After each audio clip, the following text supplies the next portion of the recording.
ADN prise 1. Je suis enseignante-chercheuse en biophysique et j'étudie la recombinaison génétique à l'échelle de la molécule d'ADN unique.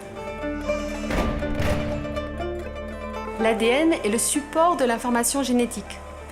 Au cours de la vie d'une cellule, une molécule d'ADN va être recombinée, c'est-à-dire qu'elle va être coupée puis jointe à une autre molécule. Et ce, consécutivement aux dommages de rayonnement, à des dommages chimiques ou simplement du fait du vieillissement. C'est super. ADN 20e.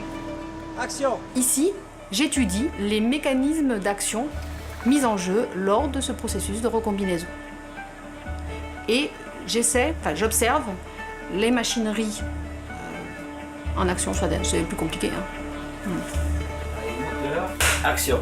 J'utilise une technique dans laquelle j'immobilise des molécules d'ADN sur un support en verre, puis je viens accrocher des nanoparticules à l'autre extrémité de ces molécules d'ADN.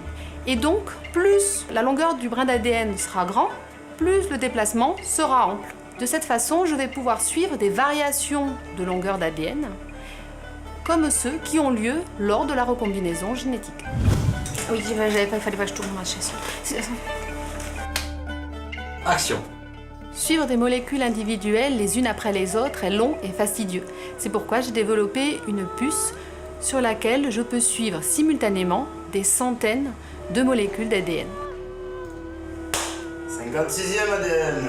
Cette puce ADN a été développée pour la recherche fondamentale. Cependant, nous espérons qu'avec les résultats qu'elle nous permettra d'obtenir sur les mécanismes de recombinaison, elle va nous permettre d'offrir de nouveaux outils pour la manipulation de l'ADN, mais aussi à lutter contre le cancer, la recombinaison étant un des processus impliqués dans cette pathologie. Je pense que c'était mieux avant. C'était bon, non, non. Coupé.